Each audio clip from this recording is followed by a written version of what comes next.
The following portion of Great Day KC is sponsored by Rainbow Restoration, a neighborly company. It's the season of severe storms, so now is the vital time to be prepared for whatever Mother Nature may bring. Let's welcome in now Josh Miller, president of Rainbow Restoration and Neighborly Company, to help us safeguard our property and loved ones. Good morning. How are you? I'm doing excellent. Thank you for having me. Absolutely. Now, your company has helped people prepare for over 4 decades. So can you share some essential steps that home and business owners should take to prepare for inclement weather? Yeah, I appreciate the question. The first thing you want to think about is just obviously, as you said, it's inclement or unexpected. So just think about what damage or what type of disaster you might be facing. So two of the primary things that we think about during the summer storm season is either tornadoes or hurricanes. So we'll talk about tornadoes first of all. We want to make sure that as we look around our home, make sure that everything on our roof is buttoned up. We don't want to have any leaks, anything there. Any type of outdoor furniture or outdoor things that are around the yard, that we tie those down or preferably move them inside. And then we think about, with regards to hurricanes, do we have storm shutters? Are we going to start to try to put sandbags around our home?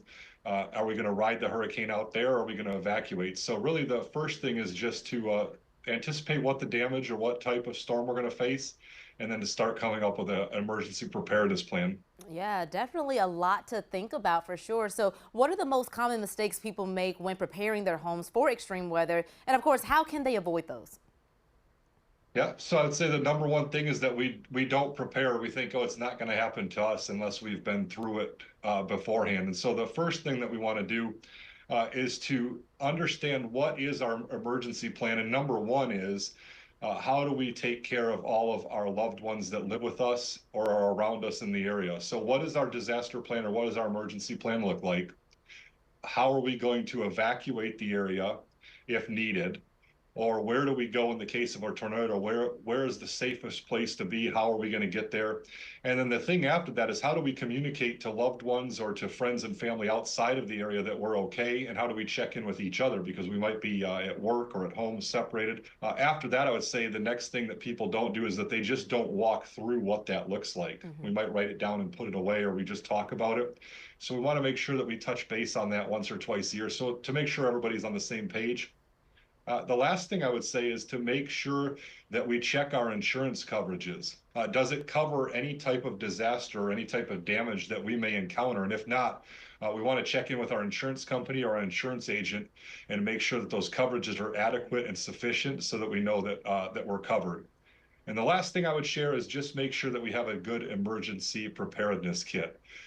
Essentials such as water, non-perishable food, flashlights with up-to-date batteries, and then also medications we might need for up to 3 days possibly. Yeah, that is a great emergency plan. Now, when it comes to maintenance, are there any specific maintenance tips or preparations that can help minimize damage to a home during this season? Yeah, that's really when we think about just the home, it's a great question, because maintenance plays such an important part. So we would start with let's walk around the outside of our home. If we have any trees or shrubs that are overgrown or haven't been pruned in a while, we want to make sure that we cut those back away from the home. One thing to do is we want to make sure that we follow all of the safety precautions or recommendations if we're going to get on the roof, but we want to make sure that our roof is in good condition, that anything that needs to be repaired, any flashing, things such as around the chimney, any of our pipe vents coming out, that the flashing is secured and up to date there. And then finally, make sure that our gutters are clean. Last thing outside is just to do a walk around the perimeter of the house and make sure that our gutters drain away from the house. Make sure that we have good drainage. Inside of the house, we want to look at things such as any types of weather stripping or windows that might be loose or leaking, and address all of this so that when we do face inclement weather, our home is maintained and can put up the best defense to keep us separate from those elements. Absolutely. That's some really great tips there. So what is your what role, does your company play in helping communities prepare for and recover from severe weather events? But we're dedicated to helping communities to prepare for the worst. I would encourage any of your viewers that have questions or information to reach out to their local Rainbow office in their area and just ask questions of, hey, could you come take a look at my home to see if there's anything that maybe needs to be repaired now so that it doesn't cause damage during a storm. But then after a storm, unfortunately, when there is damage done, the role that we play is that we help to put people's homes and businesses back together and also help them navigate the process of filing an insurance claim, or what does that look like to get their home back together, and answering any questions they might have about the insurance process. Well, thank you so much for joining me this morning with a lot of helpful information. Not a problem. Thank you for your time.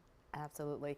Now, for more information on how Rainbow Restoration can help you prepare for a severe storm, just visit the website listed or scan that QR code that's right there on your screen.